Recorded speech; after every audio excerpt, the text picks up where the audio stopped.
Yo, what is good, Knicks Nation? Welcome back to Knicks Media. This is Richie, and in this video, I want to give you guys my takeaways from the Knicks Summer League. It is officially over. The New York Knicks went out there and put on a show with Obi Toppin, Immanuel Quickly going into year 2, and they were teaching the young guys, the rookies, Quentin Grimes, Deuce McBride, Jericho SIms, all these guys, and I just want to give you guys my recap because Summer League has officially ended, and we got a lot to talk about. We got to see so many great things coming out of this Knicks Summer League team, so I'm excited to bring you guys this video. But before I hop into it, I just want to mention, if you guys are new to Knicks Media, please do not forget to smash that subscribe button, and if you want to check me out over on Instagram and Twitter, that is at nyknicks_media, and if you enjoyed the video, please do not forget to thumbs it up. With that being said, let's hop right into the video. So first off, I'm gonna break down each player, go over their stats from Summer League, their points per game, and all that great stuff. But before I get into the stats, I want to talk about Obi Toppin and Immanuel Quickly and what I saw from them in particular going into year 2.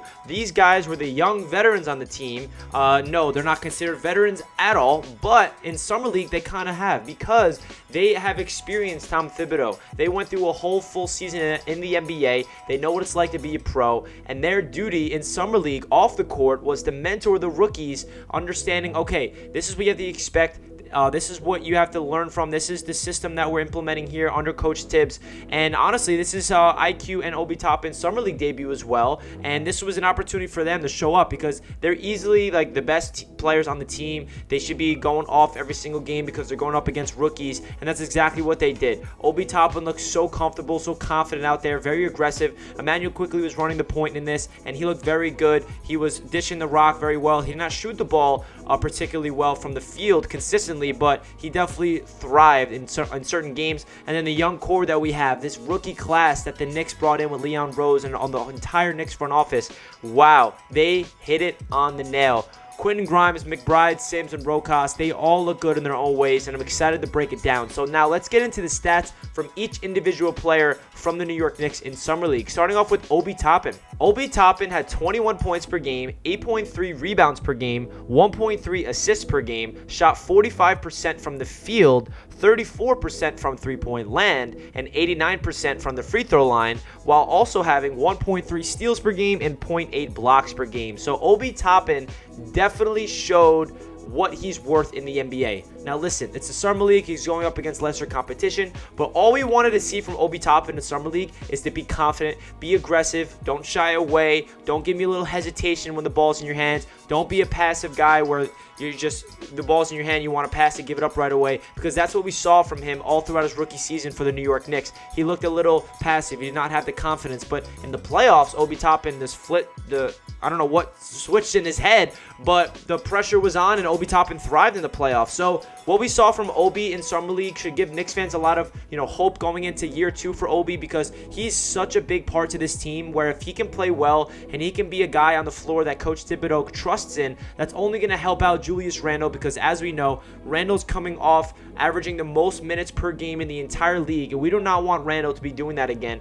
We do not want to burn him out. We do not want him to be fatigued towards the end of the season. So if Obi Toppin can really take that next step, that's going to be huge for Julius Randle in particular, because he's not going to have to average all these minutes per game, and that means Obi's getting some burn. He's going to average hopefully more than like 10 or 11 minutes per game like he did as a rookie, and he can give us a very quality depth off the bench, big impact off the bench in particular. My biggest takeaway from Obi Toppin's game was his shooting. You can see that he let it fly all the time. He loves shooting the threes. He had mid-range pull-ups. The athleticism is there. And this is the Obi Toppin that I feel like Knicks fans were expecting in his rookie season, simply because when we drafted him, he was the College Player of the Year.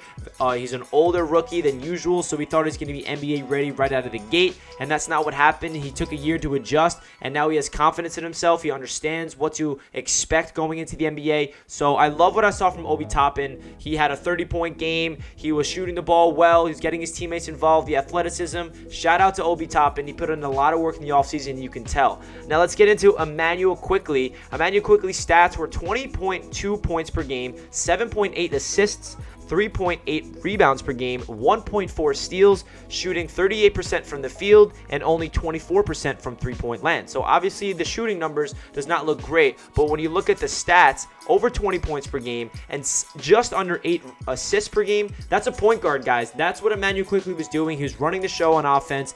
He was very inconsistent in terms of shooting the ball from downtown, but what stood out to me the most about Immanuel Quickly is his ability to command an offense, to be able to, orchestrate, tell people to get to their spots, getting people involved, being a playmaker. And that's why Immanuel Quickly was in the Summer League, because they wanted to give him opportunity to show that he could play the point. And I know that he's a combo guard. He could play the point, he could play the two, he could do both. That's what makes him so unique and versatile. But what Immanuel Quickly showed me is, obviously he's a great shooter, but he did not shoot the ball well in Summer League, and that's okay. I feel like the reason why is because he just tried to experiment in terms of doing these crazy side steps, step back, shooting the ball from way downtown. He's going to do that again in the NBA when it comes to the regular season, but I love that Immanuel Quickly was experimenting, and averaging just under 8 assists per game shows you that he has the ability to get his teammates involved. He had a lot of flashy passes, that full court pass to Quentin Grimes last game. He had so many great abilities to get his teammates involved. He had an over-the-shoulder, no-look pass to Miles McBride in the corner for 3.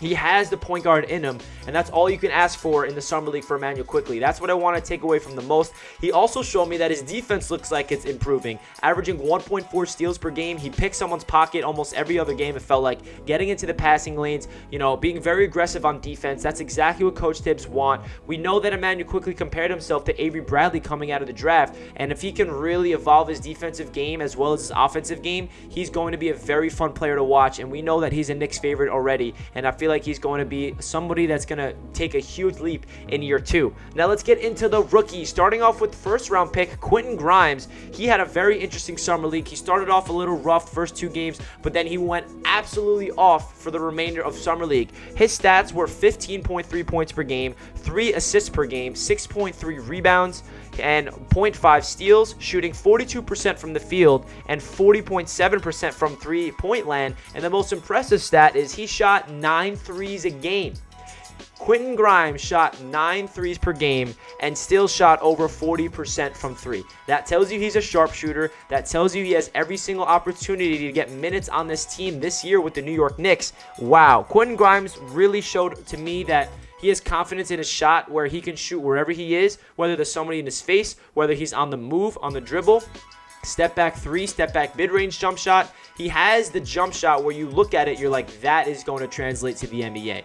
Because, sometimes you can see somebody thrive in college. He has the ability to shoot the ball, but it doesn't translate to the NBA for whatever reason. But in the Summer League, you can tell that he has that trigger where he can pull it so quickly, and it doesn't matter if somebody is, in his face or not. He has a confidence with it himself. He's also very tenacious on defense. I love his effort. I feel like his on-ball defense is what stood out to me the most. He's in someone's face. He has really good communication with his teammates. Quentin Grimes definitely looked like the first round pick that we got, and I'm very happy with it, because I feel like the first couple games Knicks fans were a little worried because Miles McBride and Jericho SIms were stealing the shows, and Grimes was a little late to the party. But wow, when Grimes got hot, it was crazy. I feel like Knicks fans should be very excited about what we saw from rookie Quentin Grimes. Now let's get into the next rookie, which is Miles McBride.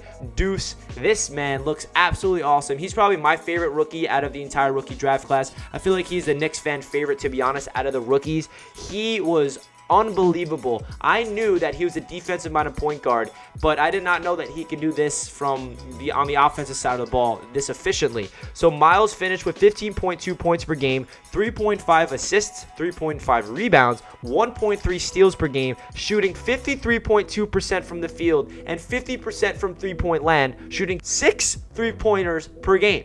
Wow, Miles McBride is somebody that can shoot the ball extremely well off the dribble, whether there's somebody in his face sizing you up. If you give him any inch of room, he's going to shoot it. He's going to pull the trigger, whether it's a mid-range jump shot or a three-point jump shot. And he's also going to pull up off the dribble, and that's something that stood out to me the most.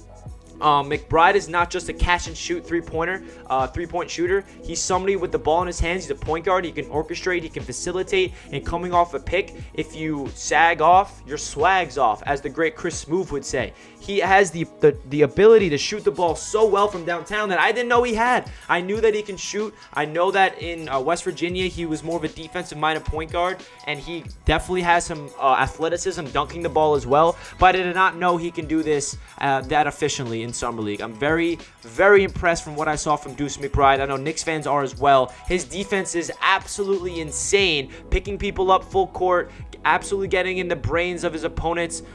We saw it with Cooper on the Atlanta Hawks. He absolutely locked him down. A lot of Knicks fans were upset we did not draft Cooper, but who looked better, guys, McBride or Cooper in that game? I think Knicks fans can agree that we made the right decision, and we know that Tom Thibodeau is going to have to play Miles McBride because he is everything you want in a Tom Thibodeau style point guard.